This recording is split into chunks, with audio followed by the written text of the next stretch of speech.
Bom, me chamo Tainara, vou falar um pouquinho aqui sobre os fosfatos solúveis e nitrogenados. Primeiramente, então, será comentado sobre os minerais que dão origem aos fertilizantes solúveis e nitrogenados. Bom, então, basicamente, os minerais, né, as rochas, os minerais são ricos em fósforo, sendo a rocha mais usada quimicamente a fluoropatita.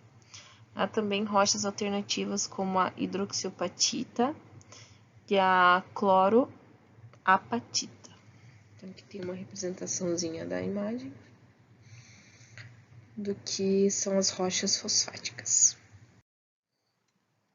Então, para a formulação, né, dos fosfatos solúveis, há dois grandes grupos, no qual se divide entre os de alta concentração e os de baixa concentração. Então, aqui para os de alta concentração, nós temos o supernefosfato simples, que é o SSP, o fosfato parcialmente acidulado, o FPA, o supernefosfato triplo, TSP, né, que daí já entramos no grupo da baixa concentração, o diamônio fosfato, o DAP, e o monoamônio fosfato, MAP. Nós vamos abordar aqui, então, o tema sobre o SSP, juntamente com esse STP e o FPA. Bom, então aqui eu vou falar um pouquinho, né, sobre a produção do supernefosfato simples, o SSP, onde ocorre uma reação entre a rocha fosfática e o ácido sulfúrico, diluído de 65% a 75%. A reação, então, a seguir, ela mostra a reação, né, entre o mineral apatita mais o ácido sulfúrico hidratado, resultando no sulfato de cálcio, que é um aditivo para os fertilizantes, né? E também o fosfato de cálcio monobásico hidratado, qual está circulado, e representa o fertilizante, além do gás fluoreto de hidrogênio. Ao lado nós temos então o fluxograma simplificado, que representa o processo de obtenção do SSP, onde a rocha fosfática então deve ser triturada para aumentar a superfície de contato entre o mineral e o ácido, né? Vão ser misturados para que ocorra a reação.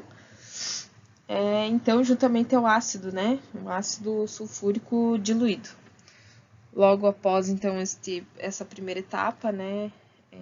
Entre a rocha fosfática e o ácido sulfúrico, ocorre o processo de endurecimento e de cura, no qual é realizado para que a reação de acidulação se complete nessa etapa e o produto já sólido, então, é armazenado de 3 a 4 semanas para diminuir qualquer resquício de umidade.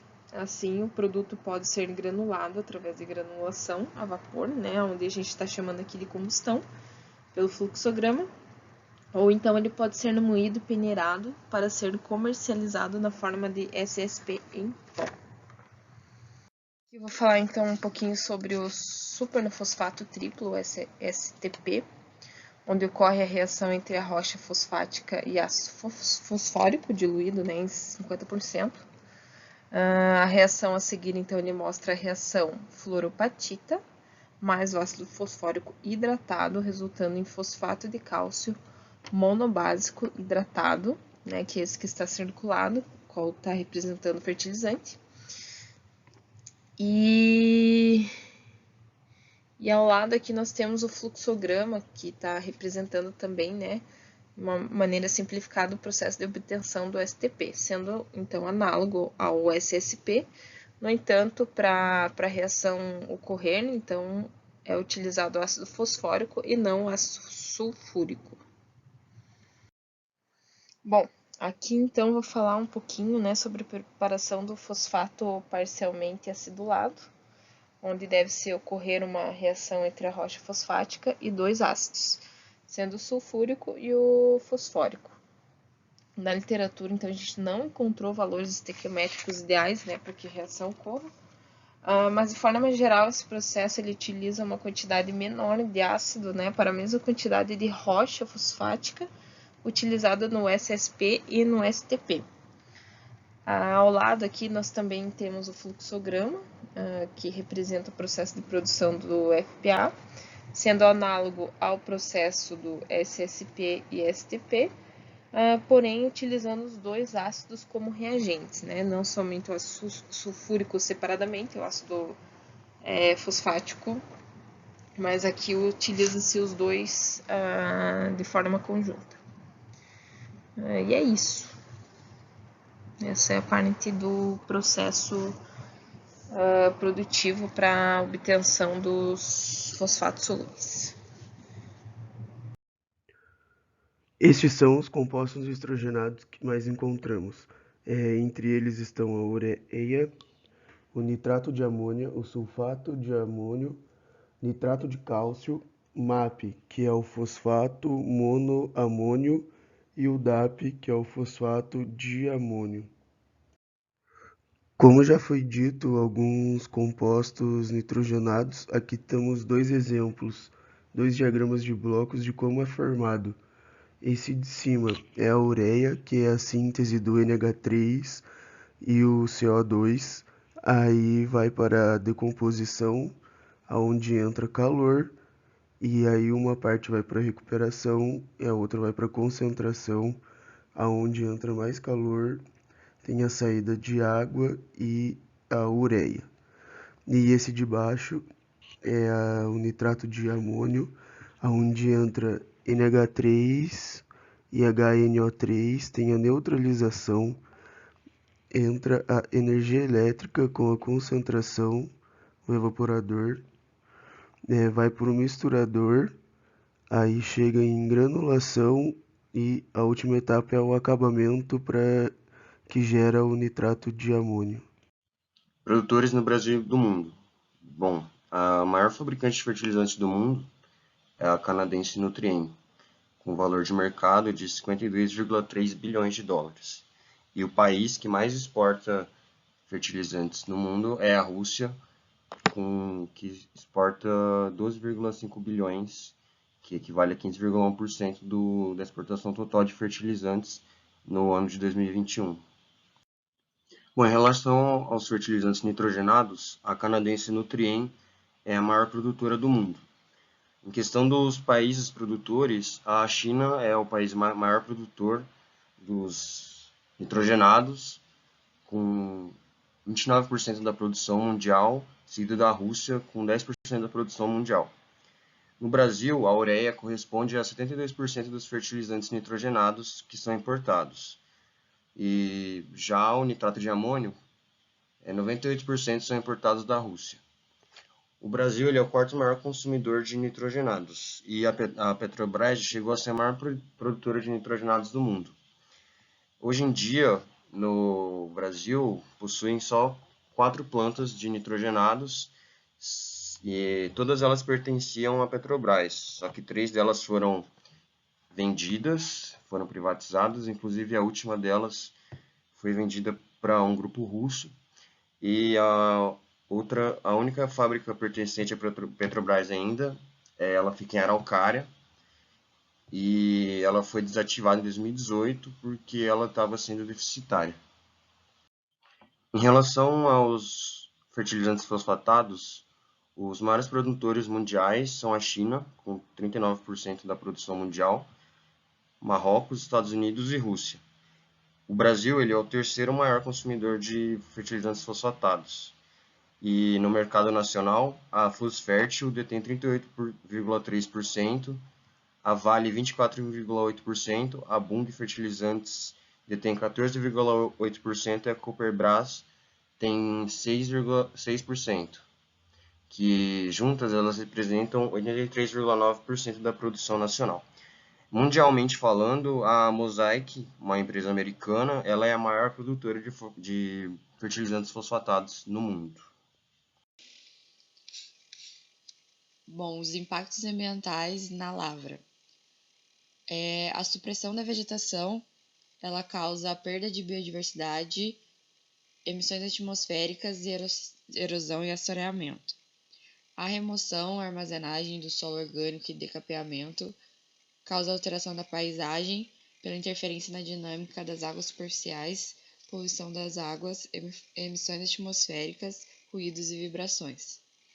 A perfuração e desmonte do minério, seja com explosivos ou escavação mecânica, causa alteração da paisagem pela interferência na dinâmica das águas superficiais e subterrâneas, e a poluição das águas, emissões atmosféricas, ruídos e vibrações. O carregamento e transporte para a usina de beneficiamento ele pode causar emissões atmosféricas e ruídos, e a desativação do empreendimento, seja fechamento e recuperação, pode causar interferência na dinâmica das águas superficiais e subterrâneas, além de impactos socioeconômicos. Os impactos ambientais na parte de beneficiamento. Processamento dos minérios fosfáticos no Brasil são identificados alguns grupos de operação. Britagem primária, secundária e terciária, estocagem e homogeneização, moagem primária e separação magnética de baixo campo, moagem secundária e classificação, deslamagem, concentração por flotação em espessamento. Ele tem um alto consumo de água, então o processo ele consome muita água limpa, reduzindo a vazão de água jusante e impactando a fauna aquática. O consumo de energia, a instalação de linhas de transmissão de energia elétrica, geração de lamas e rejeitos nas barragens. Então, a geração de lamas e rejeitos são decantados em barragens, causa interrupção do fluxo hídrico e da fauna, além da ocupação de áreas florestadas. E lançamento de efluentes líquidos, que aumenta o teor de fósforo nas águas naturais e que causa diminuição do teor de oxigênio. Os impactos ambientais causados pela indústria de fertilizante podem apontar principalmente as emissões atmosféricas e os resíduos sólidos. Na parte de emissões atmosféricas, além dos gases de efeito estufa, a indústria de fertilizante emite várias outras substâncias que impactam a saúde e o meio ambiente. A maioria dos gases possui seus padrões de emissões definidos e controlados pelos órgãos ambientais, com as suas respectivas tecnologias de prevenção ou controle que já são conhecidas pelas empresas. Entretanto, as partículas radioativas ainda carecem neste âmbito quanto à regulamentação e normas que adequem os processos e os produtos utilizados.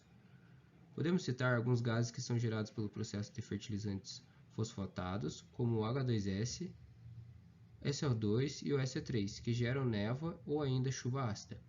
E falando em chuva ácida, podemos citar os óxidos de nitrogênio, que representam cerca de 6% das emissões antrópicas desse gás. O problema está na técnica que são utilizadas para minimizar seu impacto, que são extremamente caras e se adequam melhor em novas instalações. Além da chuva ácida, pode provocar fenômenos como smog fotoquímico e o industrial.